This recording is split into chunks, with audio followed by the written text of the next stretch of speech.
Welcome into another week of Cleveland Sports Realm. I'm Kevin Shagru, joined alongside my very good friend Jerome. Jerome, how we doing this week? Doing all right. A little sinus congestion going on, but nothing that's not going to stop me from being here. Absolutely not. Doing the podcast. Absolutely not. CSR first and always. That's right. That's Except right. I did miss 2 episodes previously because I was sick, but It happens. this one we'll get through. Yeah. So We love to hear that. all right. So I'm here, ready to go. Yeah. Good stuff. Good stuff. All We're ready right. for it.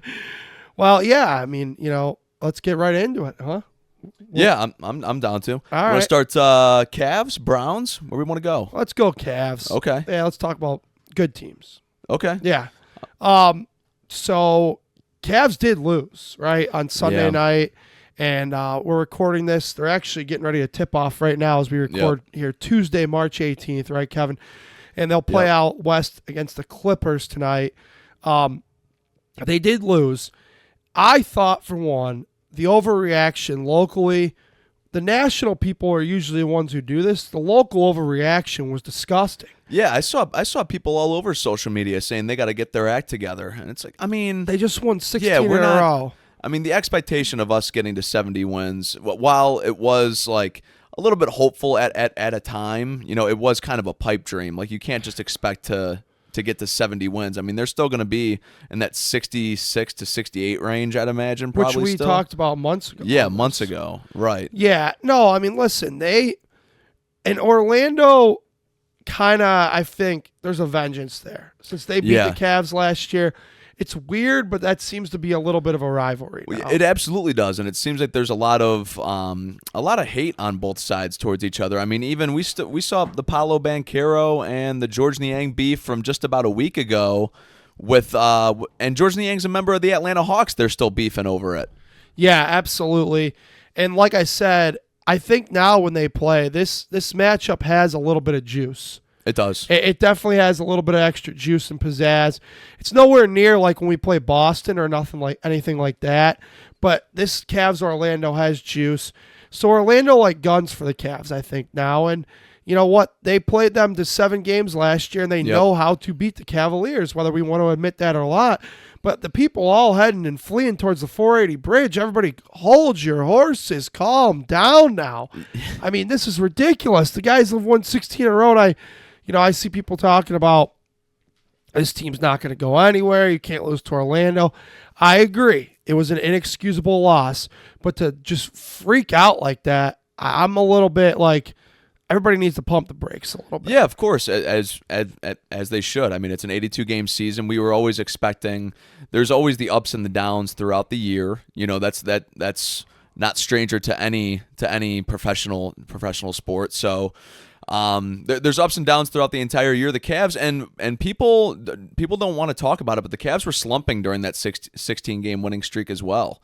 They weren't playing their best basketball, and they were squeaking out wins. They were due for a loss, I'll say. Well, I'll agree with you on the first half of it. I thought the second half they started getting back their mojo a little bit.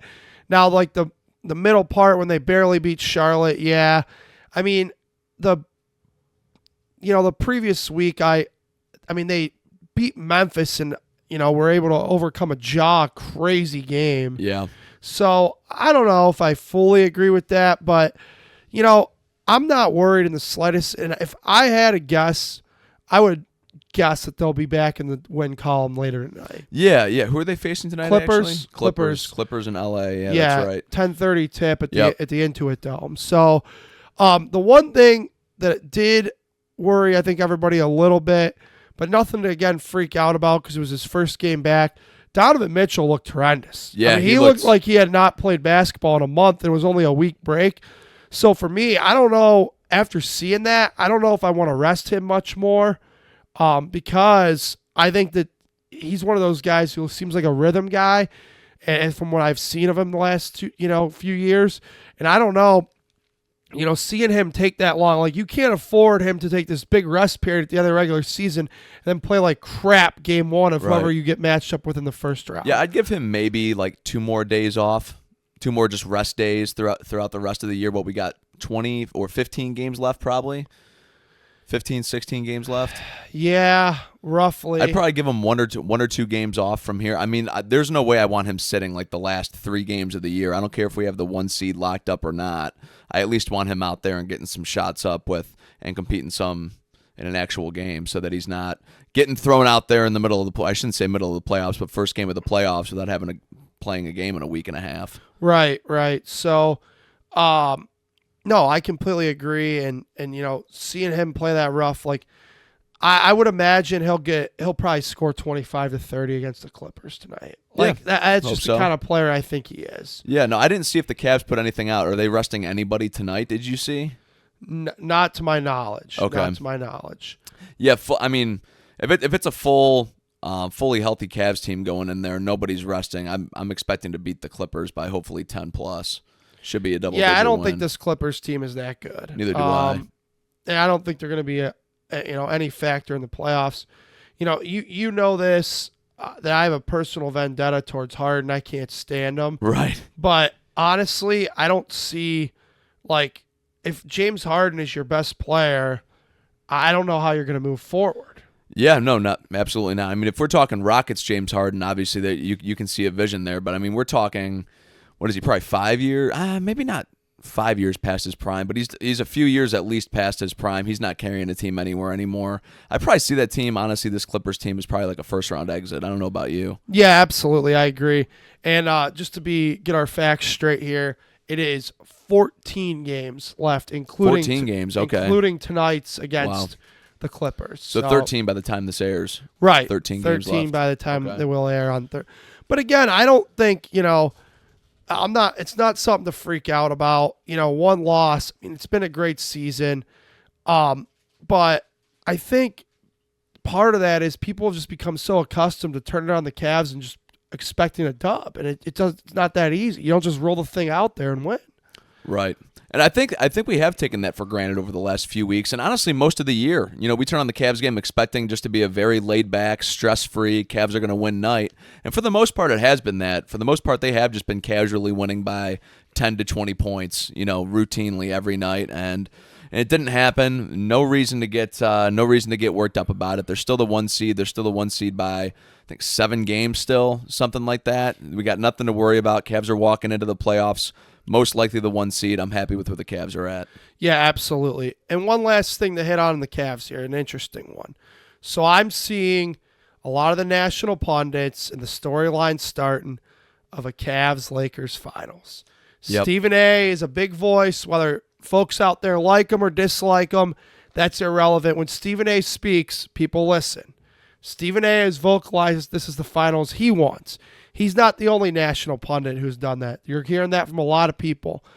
But are these national guys, do they actually truly believe that? Or are they just hoping for that because they think it'll be great ratings? I think they're probably hoping for it. I don't know how realistic that is. We've always talked about how the West is just an absolute gauntlet over there. The Warriors have been playing amazing basketball. You can never count the Nuggets out. OKC's basically a juggernaut right now alongside the Cavs. So I by no means think it's realistic to even say the Lakers would be like the favorite to make it out of the West. I don't even know if the Cavs are the favorite to make it out of the East.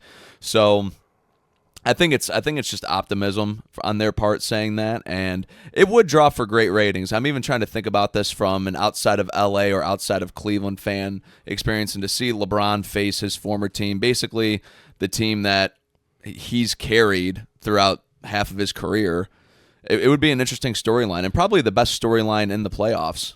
Absolutely. It would be a ratings juggernaut, I think. It would be, well, first of all, the Lakers on their own. They're a ratings juggernaut. But then the LeBron element of playing Cleveland and Cleveland building a finals team without LeBron for the first time, like that part's crazy. Don't you think the worst case scenario of a finals like that would be like Luka Doncic just dominating?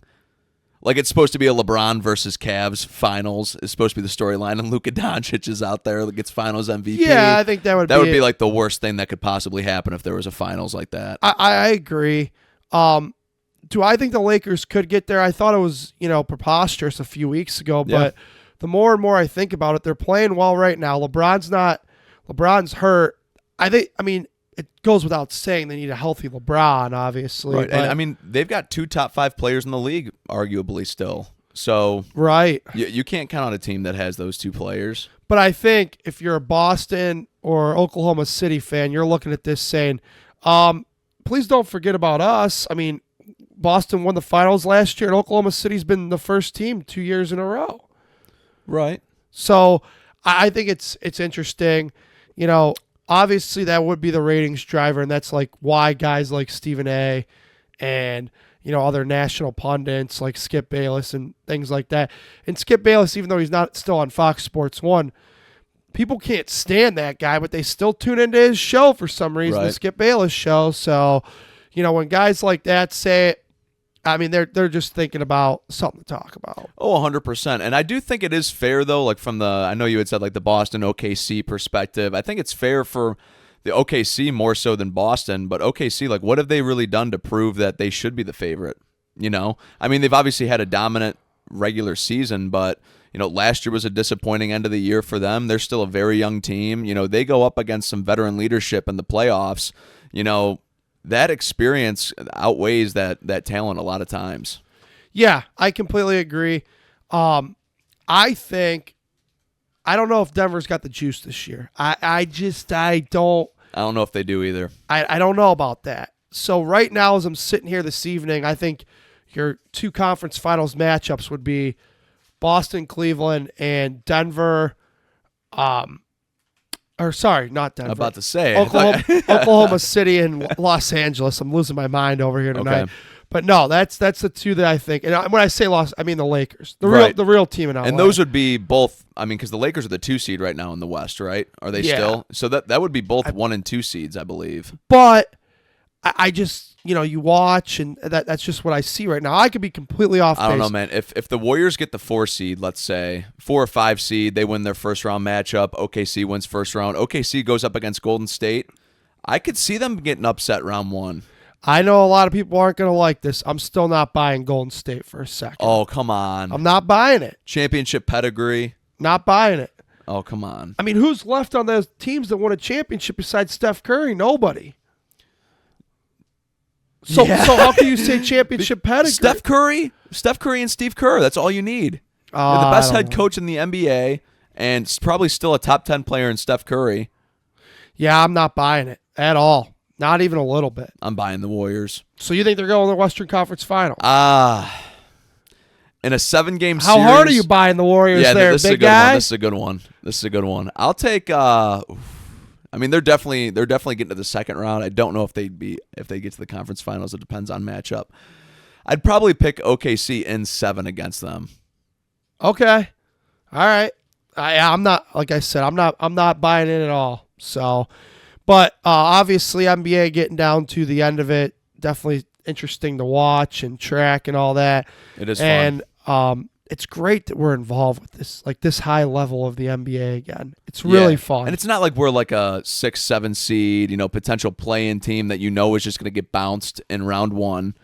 It's fun to actually be up there and being talked about. I mean, when they look across the NBA right now, seems like the last month and a half, it's been 3 teams that constantly come up, and it's Boston, Cleveland, and OKC. And it's cool to be part of that 10% of the NBA that the entire nation's talking about. Right, I completely agree. And then obviously the Lakers, but even when the Lakers are god-awful, they're still they're the Lakers. Right, I mean, they were talked about when it was Jordan Clarkson and Larry Nance as their 2 best players. Right. Well, with Kobe, of course. Yeah, no, I mean, they're the Lakers, no matter, there's certain teams like that, and we know who they, Dallas in football, Yankees in baseball, Lakers and no matter what, those guys, their whole rosters could be sitting around picking their noses, and they're gonna have a story about it. Yeah. Yep. So no matter what, those are the teams that get talked about. All right. Well, let's move on here to some NFL talk. First of all, we talked about it when he was released. Juan Thornhill and his brownie elf tattoo on his elbow are now going to play for the Steelers. As far as I'm concerned, there's not much to talk about here. Good riddance. I'm glad that's the team he went to. Don't let the door hit you where the Lord splits you. That's an old people saying. But anyhow, that's 100% the way I feel about it. Guy's got nothing left in the tank. I mean, I think he was an overrated, glorified player from Kansas City is what this really came down to, and the Browns were the ones who ended up being the dummies who fouled and gave him the money. Yeah, which has been kind of the Browns' MO for the last 25 years. But, Juan Thornhill was a great player in Kansas City. I'm not going to take that away from him, but he clearly, got his big offseason paycheck and decided to start half-assing it. So, not sad to see him go. Happy to see him go to the Steelers, and that's about it. You think there's any chance we see him jogging after Jerry Jeudy this year? I wouldn't be surprised. I mean, there's all. I mean, listen, he talked about it, and he's actually probably on social media way too much, but he kind of, was saying, well, nobody talks about when I busted ass and did this and that. Because people aren't going to talk about that. That's what's expected out of you. Yeah, that's what you're paid to do. Right. So, again, to me, it's basically like, who cares? Yeah, who cares? Like, I did think it was funny yesterday, and good for a lot of local Cleveland media who were laughing at him. Ian Rappaport, great reporter, great insider. He's the top of the game. He's right up there with Shefty. But when he had the nerve to say former Browns standout, boy, did our local media jump all over him, and it was rightly deserved. Ian, he's far from a standout, buddy.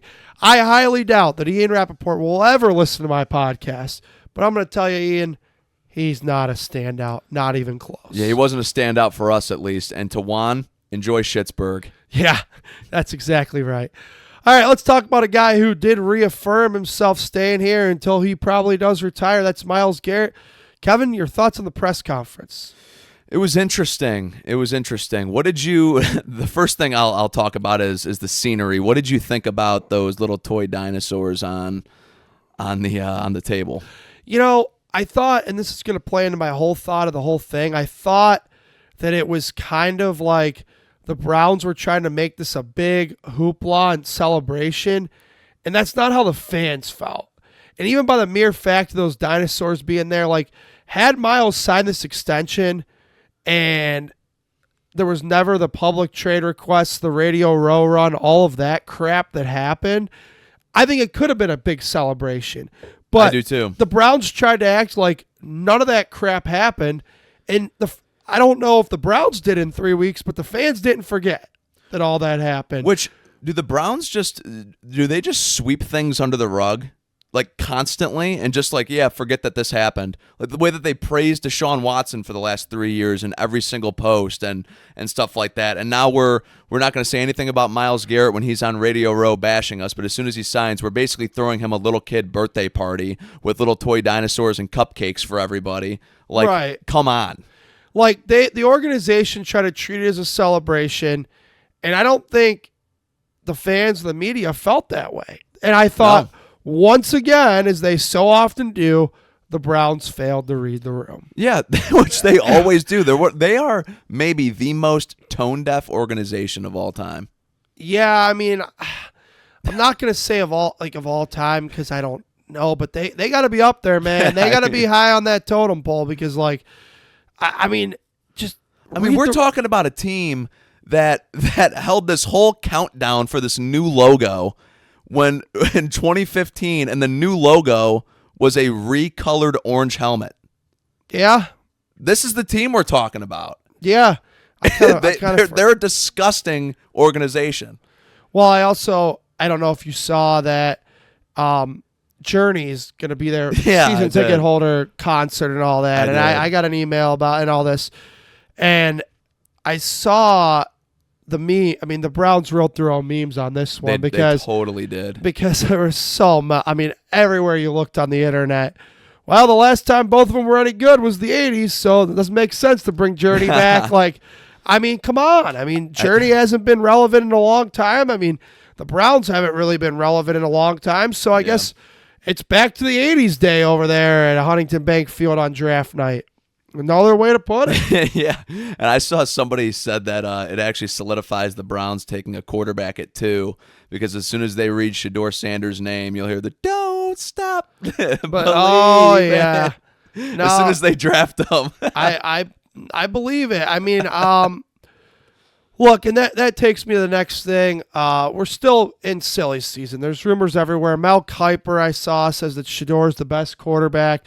McShay thinks the Browns are going to take Shador. Like, I saw Mel Kiper at Jackson Dart going top 10 now.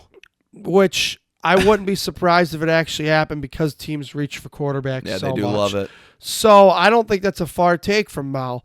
However, as I exclaimed a few weeks ago in this very chair, this is still silly season, so you got to sift out the horse crap from the truth, and it's really, really hard for the average Joe to do. Like us, yeah. So right now, my question to you be, if the Browns are drafting tonight, who do you think it is? If they're drafting tonight, I think it would be Abdul Carter. If they're drafting tonight, I think it's Shador Sanders. I do. Okay. So I think it would be Carter right now. Really? With an expectation of a veteran quarterback. Because to me, did the front office tell the marketing people they're taking a course? Like, in all seriousness, why have this big hoopla of a draft party and bring back to the 80s with Journey and, all that if you're going to draft a defensive end? I feel like that's a little much for a defensive end. Yeah, I mean, I guess, but I don't know if they would have told everybody who they're drafting beforehand. I don't know if they would have said, we need a concert here because we're taking a quarterback. Like inside the building, you don't think that maybe that it's slipped from the football people to the marketing people? That does intersect football and business, though, and that's a big thing. Right. So I don't know. Yeah, I don't know. I mean, it's interesting. I don't know. So we sit here tonight, I think they're taking a quarterback, and you think it's Abdul Carter. I think it's Carter right now.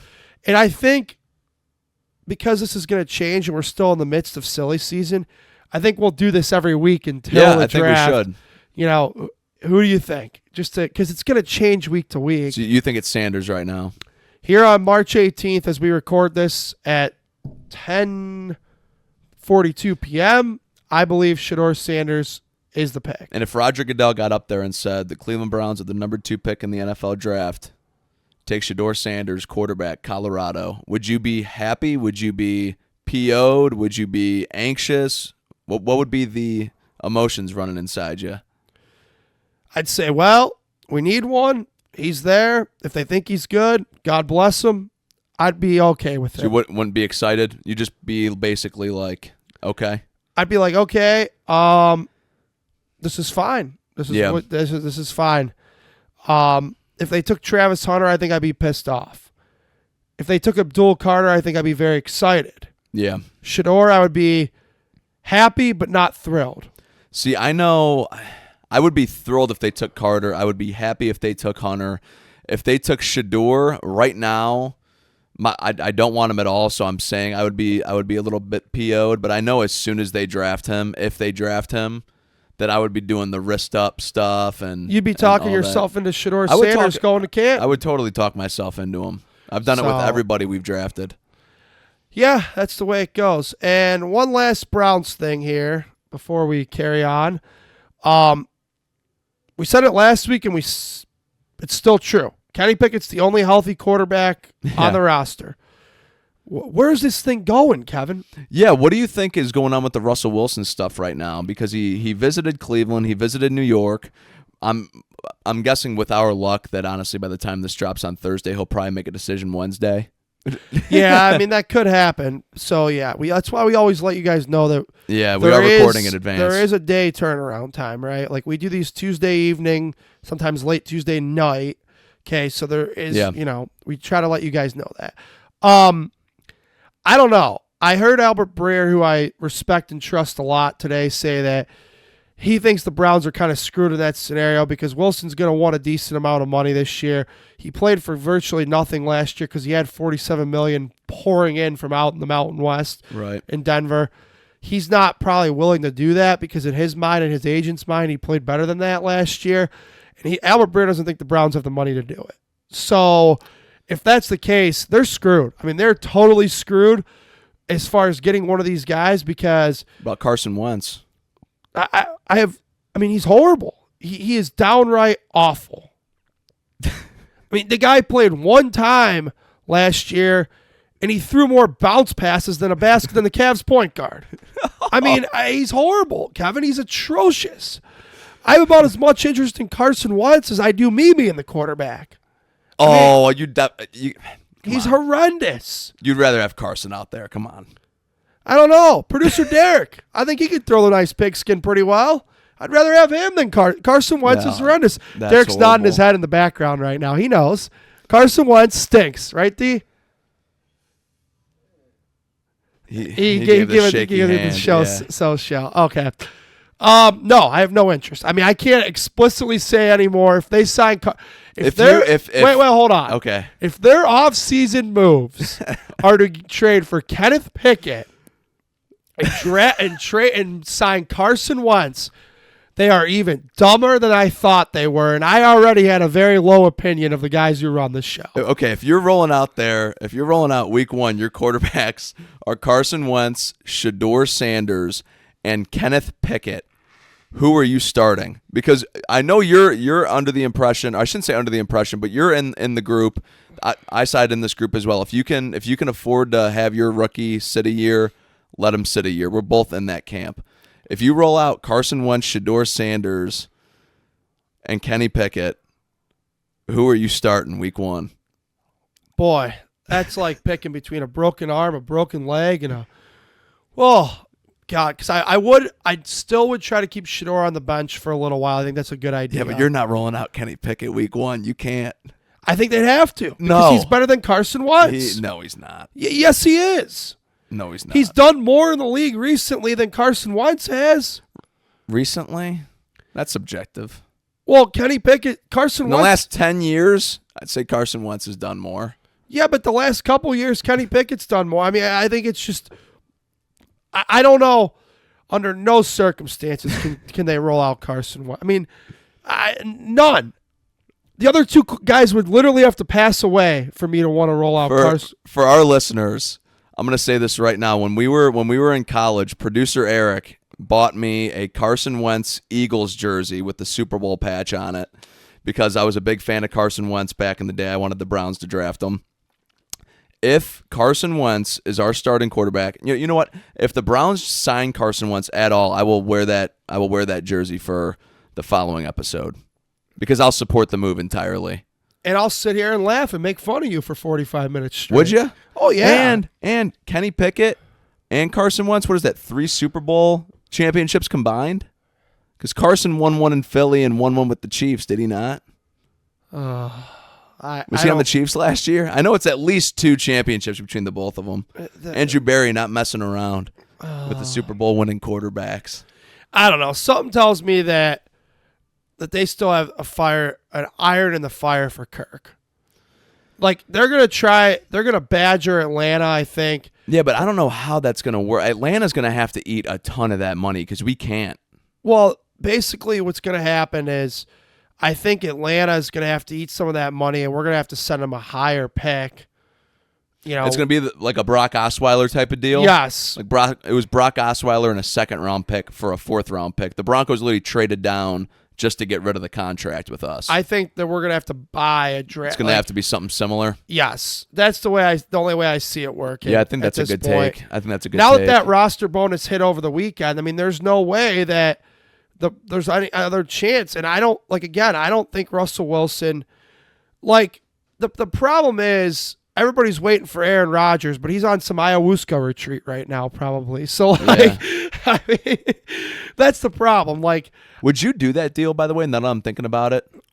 If we had to give up a 2nd-round pick and got back Kirk Cousins, what is it, Kirk Cousins? Or no.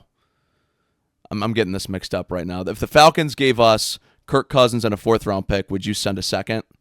If you swapped Brock Osweiler and Kirk Cousins? At this point, I think you'd almost have to, because at least you draft. Okay, let's say hypothetically. Now we're going into a crazy long list of hypotheticals here. Yeah. But let's say you draft Shedeur.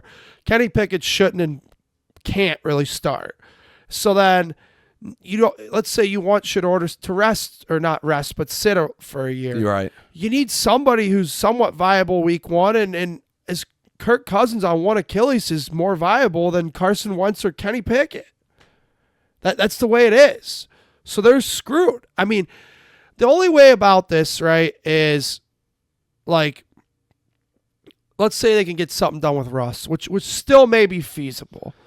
Okay. But it might not be as much money as Cousins. But again, I don't really have that much faith in Russell Wilson either. And the problem is, out of these three guys, Aaron Rodgers is probably still the best, even though he's the oldest. I like Russ here. I think Russ would be perfect here. Even though Aaron Rodgers is still the oldest and the most seasoned, to put it kindly, that guy's going to do, as everybody knows, he's going to do everything on his time and his time only. And until he decides, I don't think the Russ domino can fall. And Aaron Rodgers is, again, probably on some retreat in Antarctica or something. Can I talk you into Russell Wilson right now? You could try. Russell Wilson, okay. What did we love about Jameis Winston? He was a gunslinger, right? Yeah. Russell Wilson, gunslinger. Jameis Winston, what's the problem we have with him? Too many interceptions. Russell Wilson, like 3-to-1 touchdown interception ratio. You get the gunslinger with the minimized interceptions. Yeah. I'm taking him in this Stefanski offense. Kevin, I still can't be talked into it because the simple fact of the age number's not on his side, and the way things ended in Pittsburgh. We don't need him for a long. If we're drafting a quarterback at 2, like our so-called plan is, then let's have Russ for a year. Age isn't even a factor in this. You don't need him for multiple years. You need him for 1 year. Yeah, I don't know because I also think of the way, this regime claims they want to win today. Like this guy. The last tape he put out there was pretty rough. Like, Pittsburgh was pretty awful down the stretch. Like, they were pretty brutal to watch. And, one could argue, and I'm going to argue it, to be devil's advocate here, Pittsburgh won 10 games. Justin Fields won half of those last year almost. He won 4 of them. So, Russ probably went, roughly 500 in his time? Like, I don't know if he's going to get you wins like you think he is. I don't know. I feel like with the defense that we've had, and they were out on the field a lot last year, so I think their numbers were definitely inflated as a result of our horrible offense. I think if we're not turning the ball over as much, I think the offense would run pretty smoothly with Russ. I think our defense would get back up to what we saw, maybe not as elite as 2023, because that's probably the best defense we've ever seen the Browns ever have. Yeah, and then but unfortunately, hopefully up to a top 10. Stroud. Top 10. Hopefully get up to like a top 10 defense again or something. Yeah, I mean, they were out there too much last year. We knew that. That was a big part of the problem, and fatigue was definitely a factor. And I mean, I don't know. I'm not sold on Russ. Like, I'm not. You're over here like ready to let Russ cook, and I'm not there, man. For a year? I'm not there. Over Carson Wentz, Kenny Pickett. Yeah, I mean, the ones that we've been talking about. I mean, Kirk Cousins you can throw in there. I mean, Kirk Cousins or Russell Wilson. I mean, if you're worried about interceptions and stuff like that, then I mean, don't look at Kirk Cousins off the year he had last year. Yeah, no, he throws a lot. He definitely throws a lot of them. And I don't know how healthy Kirk Cousins is. Like, a lot of people kind of like talk about it, but don't really want to talk about it. Like, that's why I go back and come back to the giant conclusion: they're screwed if they want a veteran quarterback. Like, Kenny Pickett. Probably going to start, probably going to stink, and it's going to be wristwatch time by probably Halloween. Yeah, you're talking me into believing that it's going to be Shador right now. Actually, you're making some solid points. I usually do. No, yeah, you have your fair share of points. You're talking me into believing that that's what the Browns are going to do. All right, 100%. Well, it all remains to be seen. We'll see what happens. We know that. We'll have Myles Garrett here, and we know that Conklin's at least going to be here. That whole thing got worked out.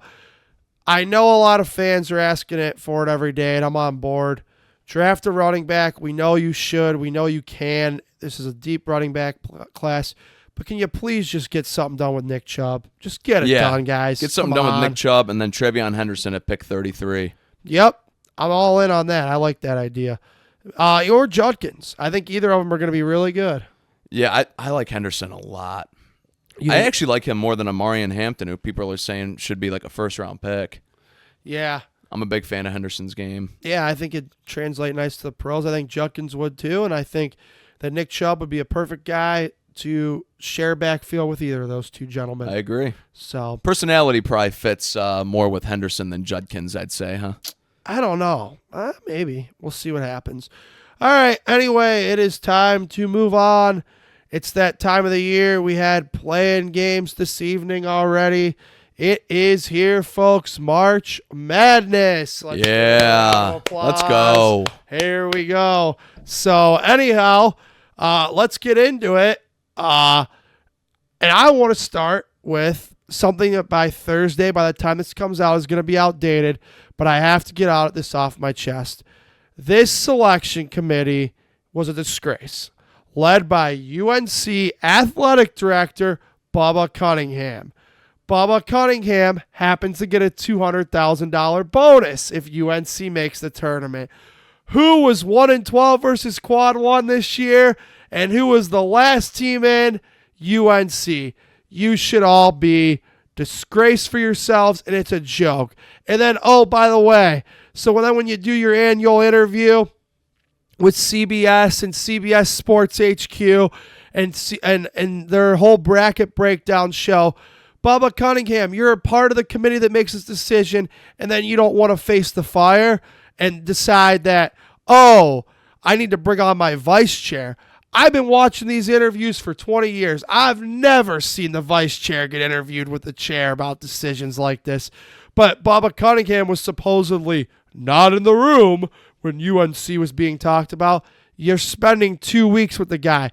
You don't think when they were having breakfast at the hotel and all that he was telling these guys, we got to get UNC in, thinking about that back pocket and $200K? I guarantee you he was. This was a disgrace, and the selection committee should be ashamed of themselves. Rant over. Thank you. Wow. Some very strong feelings about UNC getting into the tournament. It's ridiculous. I don't know how much of our audience is huge college basketball fans. Folks, John Rothstein, who's like the esteemed insider of college basketball, the guy's nuts. He could sit here in one of these chairs right now and tell you who won the 2002 national championship and the scorer and the leading scorer. Okay, he's super in. He called it the biggest travesty in covering the sport in 25 years. Did he say who should have got in? West Virginia or Indiana, he said. Is that what he said? So, and I know we're gonna talk about the actual tournament. I know by the time this comes out, I just thought this was a atrocity. I mean, 1-12 versus Quad 1 and every metric, that they judge these teams by, Carolina didn't have it. And I get it. It's about money. Carolina's a brand. When you have that baby blue, which we actually have in here, but not for Carolina, we'd never have that. When you have that baby blue with the Jordan logo on it, it's a brand, it travels, and it sells a lot of tickets, and it puts a lot of asses in seats. I get it. But if this is going to be completely fair, it's not fair to West Virginia, who had a phenomenal season. And, I get it. They had 13 losses. They were 19-13, and you can make the argument they didn't do as well in the Big 12 tournament as Carolina did in the ACC, and I get all that. But by every metric that they claim to use to judge these teams, West Virginia was leaps and bounds better than Carolina, and it to me, it's ridiculous. Now, what else I do find a little ridiculous, look, the committee made their decision. They have a job. They made a bad decision. West Virginia's governor suing the selection committee might be a little over the top, Kevin. That's a little crazy. Yeah, it's like the Ohio governor, mayor, whatever it was, that said that he was going to make it a felony to plant a flag on the field. Yeah, the senator. Very similar. Yeah, I mean, suing the selection committee, first of all, the lawsuit's not going to go anywhere because it's an opinion-based matter. Yeah. I mean, it's really going to be hard to get facts, but I did find it entertaining when the West Virginia governor stood at the podium yesterday, had a sign that said National Corrupt Organization. Oh, wow. I did not see that. National Corrupt Athletic Association. Wow. That was pretty entertaining, but overall, it's an opinion-based matter. But who are they facing round one? Carolina's actually playing as we speak. They're in a play-in game. And they're playing San Diego State right now. And now what is funny about this, in years past when you have teams that shouldn't be in that get in, a lot of times they actually go on to make runs. I'll never forget, I think it was in about 14, 15 years ago, people were repulsed that Syracuse made the field and they ended up going to the Final Four. Yeah. Like sometimes when all of America hates you on Selection Sunday, it actually makes you turn things around. Play with a chip on your shoulder. Yeah, absolutely. And Carolina's doing that. They're up by 30 right now. Are they? Yeah. So, I mean, I get it. I'm sure that if I was Hubert Davis, who's their head coach, this is probably what he's been doing. He's probably screenshotted thousands of tweets, including one of mine, out there about, how Carolina shouldn't have been in, and those guys are using every bit of that as motivation. That's what you should do. Probably. Yeah. So absolutely you should. But I do think that this leads to an overarching issue, Kevin, where I think instead of having athletic directors and conference commissioners comprise a selection committee, I think it might be a good idea to have bracketologists who are paid very handsomely to do this stuff. The Jerry Palms, the Joe Lenardis of the world, maybe they should be the ones who are the selection committee. I mean, I feel like regardless, no matter what the structure is, there's always going to be criticism about it. Yeah, I agree with that. But yeah, it would definitely get the corruptness out of it, out of actually, or get the politics out of it, I should say. Yeah, and I agree with you. Unfortunately, I don't think the NCAA would ever come close to letting that happen. I don't think so either. But I think it's a good alternative, but it's all probably something we're going to sit here and talk about and never see. So now that I went on my Carolina rant, and I apologize for taking our time to do that. I had to get it off. We're here. So let's talk about the games that are in Cleveland. So we are hosting the first round this year. We got a couple good matchups. 7 seed Marquette versus 10 New Mexico. And then we have also 7 St. Mary's versus 10 Vandy. So we got a couple 7-10s. Then we got 2-15s here, as well as Michigan State and Bryant and Alabama and Robert Morris. Which Robert Morris got a very good draw for a 15 seed. That's only about 2 hours and 30 minutes down the road from here. So good for them. Yeah. Overall, I think those are good matchups, and I hope that people have fun and go down there and all that, because it's always cool when the tournament's in your city. Yeah, for sure. I've yet to be to a March Madness game, so I think you and I were talking about potentially going on Sunday. Yeah, absolutely, and I'd like to do that, and I think if we do, then we'll absolutely recap that a little bit next week. Yeah, for sure. I mean, either way, definitely cool just to have those events in Cleveland. Absolutely.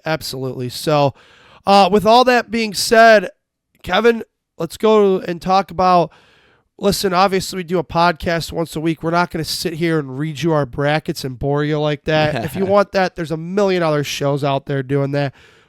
But let's cut to the chase. The final 4 teams. I'll go with mine first. Out of the South, I have Michigan State coming out of the South.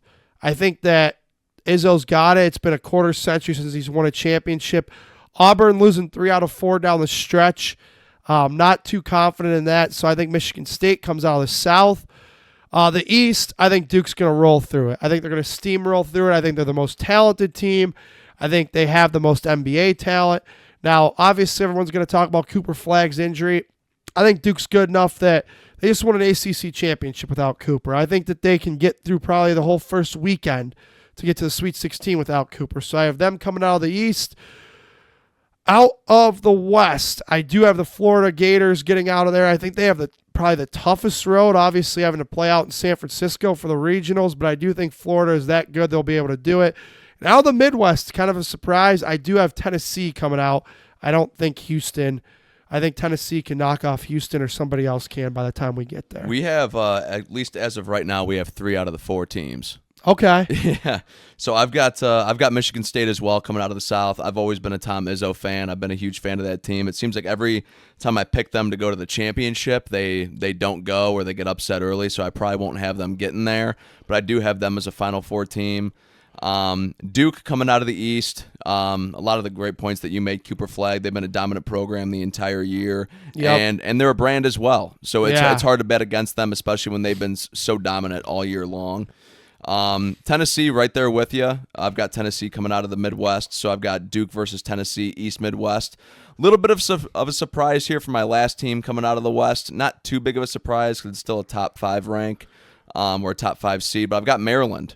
Got the Terps coming out of the West to face Michigan State, and sounds like I might have them go to the championship based off my rule now. Yeah. With Michigan State. Yeah, I tell you what, Maryland's a darn good team, and Derek Queen, their guard, their best player, who's a freshman, he's a superstar. And sometimes, those kids who are freshmen like that, they know that they're probably not going to do this again, so they seize the moment and they're able to deliver. But oftentimes we see freshmen struggle, so I think that's a coin that can flip both ways. But Okay. I don't think any of those picks are out of bounds or off base. I think and we know that. Well, we had 3 out of the 4. Yeah. Exactly, and we know how this goes, and this is why we're not going to give you the bracket. We could sit here and give you our entire bracket and bore you. Or we could sit here and tell you who's going to our Final Four, and there might be a chance that they do, but we give you our entire bracket. Games start at 12:15 on Thursday. By 5 o'clock, the thing's going to be ready to rip in the trash can and throw away. Plus, I think something we can do, because when's the first actual game of March Madness? Thursday at 12:15. Thursday at 12:15. So I'm gonna create my bracket. I mean, I already created one. I'll probably make some adjustments to it here or there. I'll probably get it on paper, maybe take a screenshot of it, put it on X, social media. So if you want to actually see what our brackets look like, yes, maybe we'll do that. That's a very good idea, and I will follow. We'll both do that, and then also if you want to, if you're so inclined, and we could maybe put them on Instagram too, and if you're so inclined, show us your brackets, compare. It's fun at this time of year to see what everybody's thinking. And for sure. Again, I mean, millions and billions of folks fill these out, and not many end up anywhere close to accurate. No. It's one of the most fun things about the entire thing. And even tonight, watching a little bit of that first play-in game, the way that Alabama State knocked off St. Francis, they threw a Hail Mary basketball pass with 5 seconds to go, so they had plenty of time. I didn't understand the play. Ball got tipped around. The center grabbed it, put it up for a layup with 1 second to go, and then St. Francis ended up not having time. So the madness begun already tonight with the play-in games. It was crazy to see how that one ended. Not so much madness in this late cap as the team that I've chastised extensively, Carolina, is just rolling San Diego State.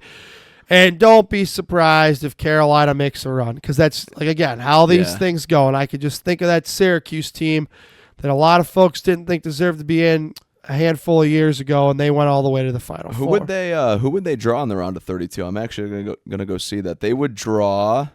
I believe. Actually, they would draw in the round of 64. They would draw Ole Miss. Yes. I actually like UNC in that. I think. Yeah, so do I. And then they would go on to face most likely Iowa State. Which, again, Iowa State without their best player, Keyshawn Gilbert, not going to be available for the tournament. UNC going to go to the Sweet 16? God, that would make me sick. I hate UNC. Hate them.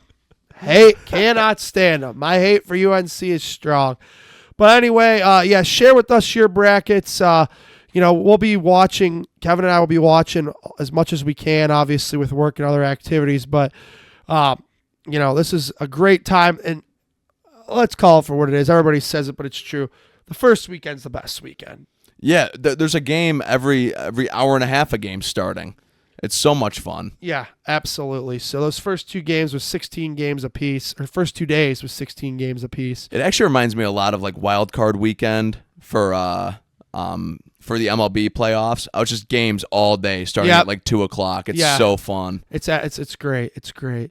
So, all right. Well, it is time for the way we like to end the show here with our odds and ends segment. So let's start. We'll start by continuing to talk college basketball. Congratulations to the Akron Zips. Let's go, Zips. We have a lot of D1 schools in this state, all the way on down to UC and Dayton and some big-time basketball powerhouses like Dayton historically and UC and even Ohio State. Akron, the only Division I team in the whole state of Ohio to make the tournament, and I'll give you one pick of a first-round game. Go Zips. I like them to knock off Arizona. Okay. Yep. So, I'll be rooting for them against Arizona for sure. Absolutely. So, go Zips. Go Zips. Like we said, a lot of D1 colleges in this state. No UC, no Dayton, no Ohio State in the tournament this year, but the Akron Zips did get there. The Browns and other odds and ends news. Browns had another new rendering for their stadium today. They are now going to sue the city who sued to try to use the Modell law against them. They're going to say that the Modell law is inaccurate because it is only a mile away from the city of Cleveland, and that's Brook Park by technical geographic direction. So that's a whole mess going on there. We'll Oh, keep you God. updated on that. But the Browns did release new renderings. And I must say, if there's one thing they did right, it's going to cost a lot of taxpayer money. Place did look pretty cool. Got to give them their flowers where they deserve it. Another thing, MLB season's upon us, folks. The Japanese series started 6:10 this morning, the Tokyo series, and pretty cool to see how much Japan loves baseball. And good job by the MLB. They probably picked the smartest teams to go there, with obviously the Dodgers having the biggest face in all of baseball world, Shohei, and obviously Yamamoto, and then of course Roki Sasaki, and then the Cubs having Seiya Suzuki and Shota and Managa. Great stuff for the Japanese people, and seeing the pictures and videos of that, it's a really cool scene in Tokyo right now. So MLB season underway today, and then of course tomorrow morning at 6:10 too, and then take a little break, and then we all get started next Tuesday. Next Thursday, the 27th. That's when everybody starts, including your Cleveland Guardians. That's right. And one last odds and ends thing. I know it's spring training, but boy, Tanner Bybee looks ready to become an ace. He had an outstanding outing last night, and we'll need him to carry the rotation until Bieber comes back. So good stuff there. Bybee having a big spring. Yeah, it's been good to see out of Bybee, and I thought he was a great ace for us last year, too. I'm glad that he's carried it over and had a great spring. Yep, it'll be nice when Shane's able to come back and take his rightful seat, though. Yeah. Looking forward to that. So, a lot of stuff going on at this time of year, so we have a lot to get to. We try to cover everything that we thought was worthy tonight, and I think we did for the most part. Yeah, I thought so, too. And next week, we'll have a big show, too. We'll have Sweet 16 in a tournament. We'll be down to 16 teams, so we'll dive into that a little bit, talk about the highlights or any crazy buzzer beaters, which I'm guaranteeing we'll have at least a few of those to discuss. Oh, I'm sure. And then, of course, we will have a big, extensive Guardians preview next week because, Ben, to set you guys up perfectly, you can start your opening day with our podcast and get our thoughts on it because it'll come out that Thursday, the 27th morning. So I think that's just about it. Thanks, Derek, for everything you did on the other side. Kevin, good job out of you. I'm Jerome. We'll talk to you next week. Go Zips! Go Zips.